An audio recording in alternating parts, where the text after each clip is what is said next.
इस वक्त middle east में एक बड़ा ही अजीब सा माहौल देखने को मिल रहा है। तेहरान में हमास के चीफ इस्माइल हानिया के ऊपर जाने के बाद अमेरिका पर भड़क गया है ईरान। जानेंगे क्या चल रहा है और क्यों लगा दिया गया है लाल झंडा, और इस लाल झंडे का क्या मतलब होता है। यूके और अमेरिका ने क्या कहा है, क्या यहाँ चीजें और भी ज्यादा आगे बढ़ने वाली है। ईरान की राजधानी तेहरान में हुए एक हवाई हमले में हमास सरगना इस्माइल हानिया मारा गया। यह हमला तब हुआ जब हानिया आधी रात को तेहरान में अपने अपार्टमेंट में मौजूद था। हमास ने इस हमले का आरोप इजराइल पर लगाया था। हानिया हमास की राजनीतिक शाखा का प्रमुख था। वो ईरानी राष्ट्रपति के शपथ ग्रहण समारोह में शामिल होने के लिए तेहरान पहुंचा था। उसकी मौत को लेकर वैश्विक प्रतिक्रियाएं आ रही हैं। इजराइल ने हमास चीफ इस्माइल हानिया को सोते हुए ढेर किया था। एक मिसाइल के जरिए हमला किया गया जो खिड़की तोड़कर होटल के कमरे पर पहुंची थी।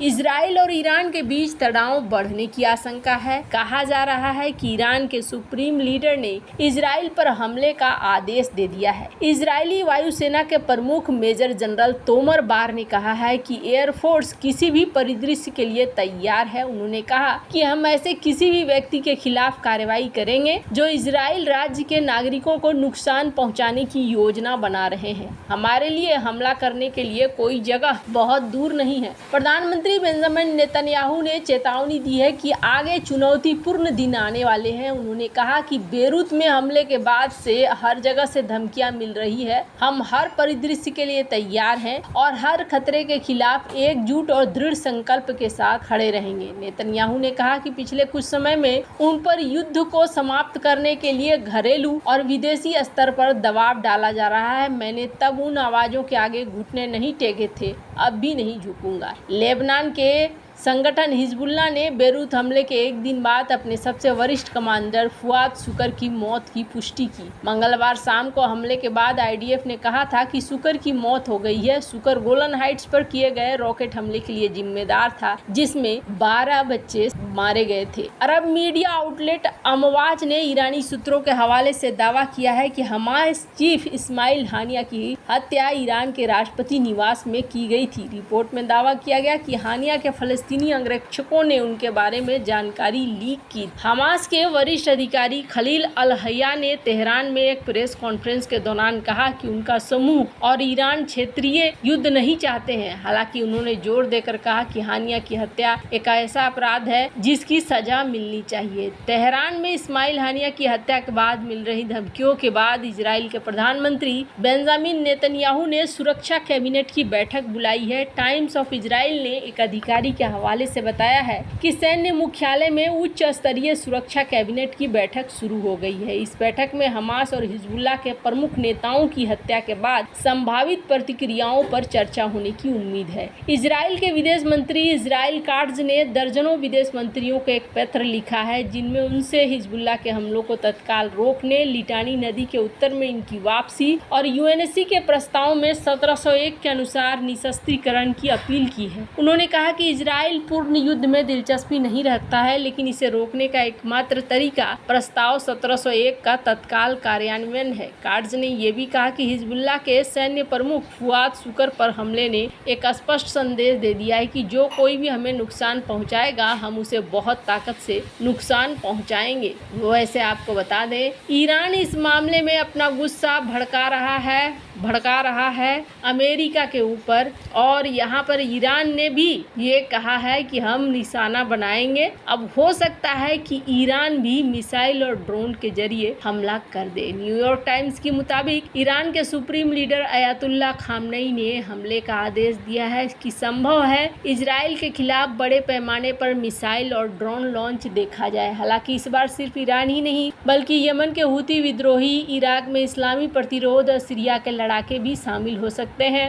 इसके अलावा लेबनान हिजबुल्लाह भी हमले में शामिल रहेगा। होगा जो पिछली बार बाहर था, क्योंकि इजराइल ने उसके सबसे वरिष्ठ कमांडर को ढेर कर दिया है। ऐसे में इस बार कुछ सबसे सटीक मिसाइलों को इजराइल के खिलाफ लॉन्च कर सकता है। इजराइल को हो सकता है इस बार मुश्किल का सामना करना पड़े। हालांकि हमास के बाद खालिद मिसाल, इसको लेकर कहा जा रहा है कि ये एक बार फिर से टॉप का लीडर बन सकता है। वैसे आपको बता दूं, मिसाल एक ऐसा शख्स है जिसे जहर देकर मारने की कोशिश पहले भी की जा चुकी है, लेकिन ये बच गया था और अब ये हो सकता है कि जगह ले ले इस्माइल हानिया। ईरान किस तरीके से इस वक्त लड़ाई के लिए तड़प रहा है, इसका अंदाजा आप ऐसे लगा सकते हैं कि यहाँ पर सर्वोच्च नेता आयतुल्लाह अली खामनेई ने हानिया की हत्या का बदला लेना ईरान का कर्तव्य बताया है। इसी बीच ईरान ने तेहरान से 120 किलोमीटर की दूरी पर स्थित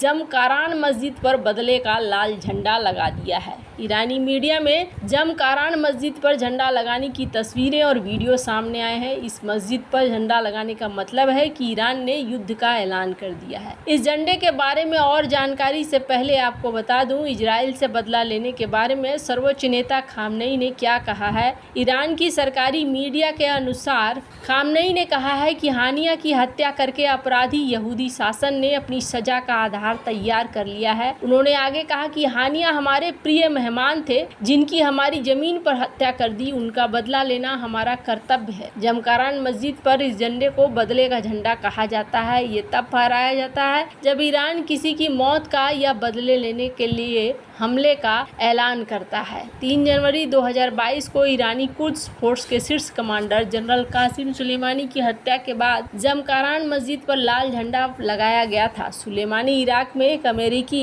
एयर स्ट्राइक में मारे गए थे। इसी साल 5 जनवरी को इस झंडे को लगाया गया था, जब कासिम सुलेमानी की मौत की बरसी पर आयोजित एक कार्यक्रम में बम विस्फोट हुआ था और इसमें 80 लोग मारे गए। ईरान के रिवोल्यूशनरी गार्ड ने कहा कि बुधवार सुबह स्थानीय समय अनुसार सुबह 1:45 मिसाइल हमले में इस्माइल हानिया की हत्या कर दी गई। रिवोल्यूशनरी गार्ड ने इसके लिए इजराइल को जिम्मेदार ठहराया। हानिया ईरान के नए राष्ट्रपति के शपथ ग्रहण में शामिल होने के लिए गए थे, वहीं रुक गए थे। वहीं अरब मीडिया पोर्टल अमवाज में एक ईरानी सूत्र के हवाले से कहा गया कि हानिया ईरानी राष्ट्रपति आवास के परिसर में ठहरे हुए थे और वहीं उन्हें निशाना बनाया गया। ईरानी सूत्र ने हानिया के फिलिस्तीनी बॉडीगार्ड के उनकी हत्या में शामिल होने की बात कही। इसमें दावा किया जाता है कि उनके अंगरक्षकों की जानकारी लीक करने के बाद उन्हें मारा गया। हालांकि अब क्या सच्चाई है, ईरान कुछ और कह रहा है, पर एक चीज जरूर है, यहाँ पर यह देखने को मिल रहा है कि आने वाले समय में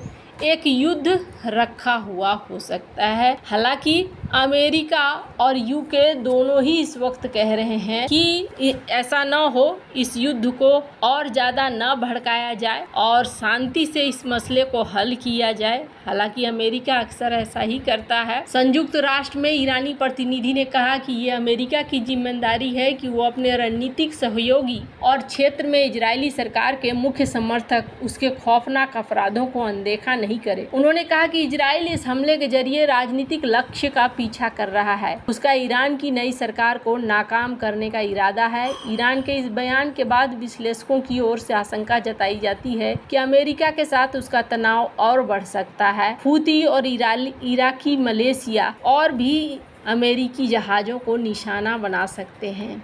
खैर, अब यहाँ माहौल आने वाले समय में किस तरफ जाता है कहना मुश्किल है, पर फिलहाल के लिए टेंशन जरूर शुरू हो गई है। वैसे आपको क्या लगता है, इन सब मामले में आपकी क्या राय है, कमेंट कर जरूर बताएं। जल्द मिलते हैं अगले वीडियो में नई खबर के साथ।